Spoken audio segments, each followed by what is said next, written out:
দেশের বিচার ব্যবস্থায় আমূল পরিবর্তন এনেছে বিজেপি। নতুন ভারতীয় ন্যায় সংহিতা আইনের মাধ্যমে বিচার প্রক্রিয়াকে সক্রিয় করা হয়েছে।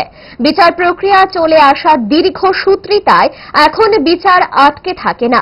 এক দেশ এক ভোট শীর্ষক আলোচনায় এইভাবেই নিজের অভিমতের কথা জানাতে শোনা গেল মুখ্যমন্ত্রীকে।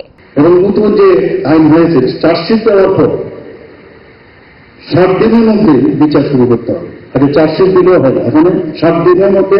কিছুদিন আগে আমি আমাদের মাননীয় স্বরাষ্ট্রমন্ত্রীজির উদ্যোগে একটা মিটিং হয়েছিল গুয়াহাটিতে, আমি সেখানে গিয়েছি। প্রতিটা উনি ডাটা নিয়েছেন কোন স্টেটের, নর্থ ইস্টে নেওয়া হয়েছিল, ডিজিপি থেকে আরম্ভ করে সিএসরা ছিলেন, চিফ সেক্রেটারি, সেখানে বলা হয়েছে কোথায় কি হয়েছে এবং মিলিয়েছে যে চার্জশিট দেওয়ার পর কতদিন তাকে বিচার ব্যবস্থা হয়েছে কিনা।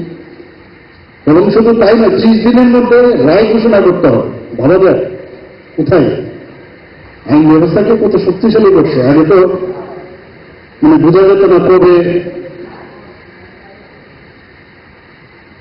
রায় বেরোবে আর কবে সাজা হবে, সেগুলো কিন্তু এই যে নতুন যে ফৌজদারি যে আইনগুলো 1860 একটা, 1973 এবং 1872, সেটাকে আমরা এখন নতুন ভাবে এইগুলো প্রতিস্থাপন করা হয়েছে।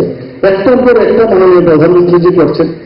আমাদের দেশ বলতে গেলে সত্যিকারের অর্থে একটা যে নতুন যারা প্রজন্ম তাদের জন্য শিক্ষণীয়, এবং এইগুলো সবার সামনে নিয়ে আপনারা আসবেন।